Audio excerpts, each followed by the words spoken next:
Je pense qu'on a fait un bon pressing, on est récompensé. Et sur la physionomie du match, je pense que ça reste un bon point. Étant mené 1-0, être capable de revenir face à une très bonne équipe de Marseille, ça reste un bon point. Bien sûr qu'on aurait préféré faire mieux. Mais je pense qu'il faut aussi toujours relativiser par rapport à tout ce qu'on fait depuis le début de saison et être capable encore une fois ce soir d'afficher les valeurs mentales qu'on a affichées pour revenir au score. Je trouve quand même que c'est assez exceptionnel et donc il faut le remarquer. Bonsoir Bruno. Bonsoir. Sans parler de manque d'ambition, dans la globalité du match, est-ce qu'il n'y a pas des regrets d'avoir été un petit peu trop timide, notamment sur la première période, et d'avoir un peu trop laissé le jeu à l'actif des Marseillais? Oui, c'est plus sur ça qu'on peut avoir peut-être quelques regrets, parce qu'on a fait une première mi-temps très sérieuse défensivement, bien en place, bien organisée, mais il nous a manqué l'étincelle, la flamme, la folie lorsqu'on a récupéré le ballon. Et on n'a quasiment pas eu de tir, je pense, en première mi-temps. Je n'ai pas vérifié les stats, mais pas de situation. Très peu pour eux aussi, mais j'aurais aimé qu'on prenne davantage de risques. Alors c'est peut-être l'enjeu aussi du match qui nous a un petit peu inhibés. En deuxième mi-temps, on a vu un peu plus de choses. Et j'ai bien aimé, là, encore une fois, la réaction en deuxième période et après le but qu'on a encaissé. Il a encore été un leader d'engagement, dans les deux mi-temps d'ailleurs. Et c'est exceptionnel d'avoir un relais comme lui sur le terrain parce qu'il emmène les autres avec lui. Et je pense qu'il va nous manquer à Brest. Mais c'est comme ça fait partie d'une saison. On a essuyé d'autres absences et on a réussi à faire avec. Mais c'est vrai que sur l'engagement, sur l'allant qu'il donne à l'équipe, c'est vraiment un exemple, notre capitaine.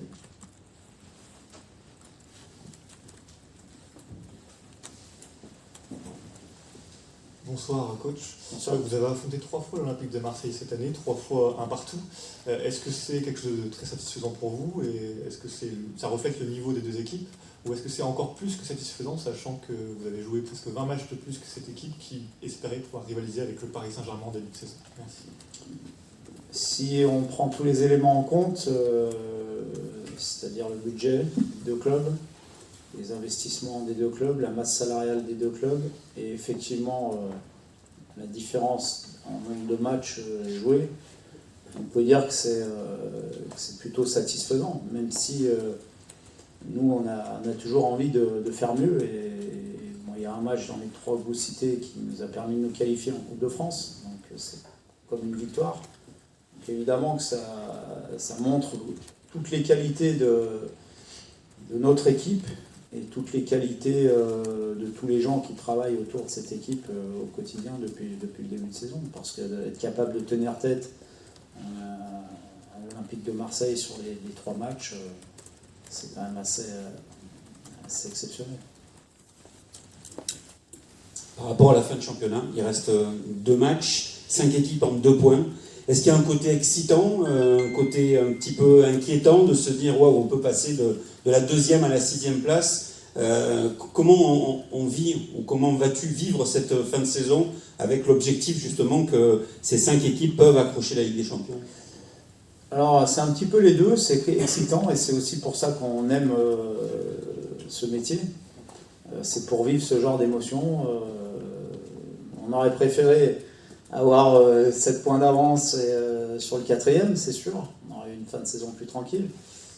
Mais je pense que ça montre aussi le niveau du championnat qui est derrière Paris, qui domine de la tête et des épaules. Il y a beaucoup d'équipes qui jouent bien, qui sont bien organisées, bien coachées par beaucoup de bons coachs, je trouve. Et donc ça reflète complètement le niveau de ce championnat de Ligue 1. Rien n'est fait, tout va se jouer, je pense, encore une fois, dernière journée, peut-être jusqu'à la dernière minute. Et ce seront les équipes qui vont avoir le plus de sang-froid et qui vont mieux gérer leurs émotions, qui vont parvenir au bout, tout en sachant qu'il y a quand même une confrontation direct entre Monaco et Lyon, et forcément donc une des deux équipes ou deux équipes peuvent lâcher quelques points. Pour prolonger la question justement, et sans être focus sur les autres équipes, vous concernant, vous avez joué deux équipes qui, avec de grosses guillemets, n'ont potentiellement plus rien à jouer. Dans quel état d'esprit on aborde ce genre de rencontre? Est-ce que ça peut déclencher une forme de relâchement ou etc.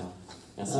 Rien à jouer pour Brest, oui, mais Reims n'est pas encore sauvé, ça dépendra de l'avant-dernier match, mais je connais bien Eric, je connais bien les Bretons, et je sais qu'ils vont rien lâcher. On a joué une année avec Rennes, le dernier match à Brest, où ils étaient aussi dans la même situation, ils n'avaient plus rien à jouer. On a gagné 1-0, mais ça a été très très dur, donc je sais que c'est un déplacement qui va être difficile. Et puis après le dernier match, vous savez comme moi que tout peut arriver, donc il va falloir se préparer de la même manière qu'on l'a fait depuis le début de saison, très sérieusement, bien récupérer du match de ce soir, et puis bien se préparer pour ces deux derniers matchs.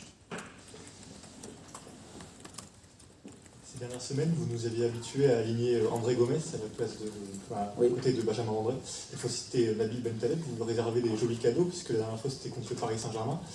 Qu'est-ce que vous vouliez qu'il vous apporte de différent?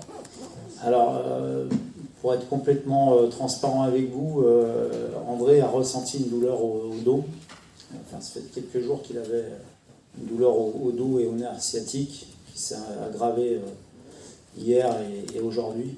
Et il a été très honnête avec l'équipe et avec moi, puisqu'il m'a dit qu'il n'était pas à 100%. Donc j'ai préféré aligner un joueur qui est à 100% pour un choc de ce niveau-là. Voilà. Donc c'était ça aussi la raison, mais je sais que je peux compter sur Nabil, comme sur Ayoub, comme sur Gala. Dans ce secteur, c'est un secteur de jeu où on a énormément de monde, donc voilà, ça a été un petit contre-temps, puisqu'on avait préparé le match avec Benjamin et André Gomes au milieu, mais c'est pas un problème, puisque Nabil a l'habitude de jouer à ce poste et avait déjà joué beaucoup de matchs avec Benjamin. Et je pense qu'il nous a amené beaucoup d'expérience dans ce genre de match, c'est important, du calme au niveau technique. Donc voilà, c'était plutôt un bon match.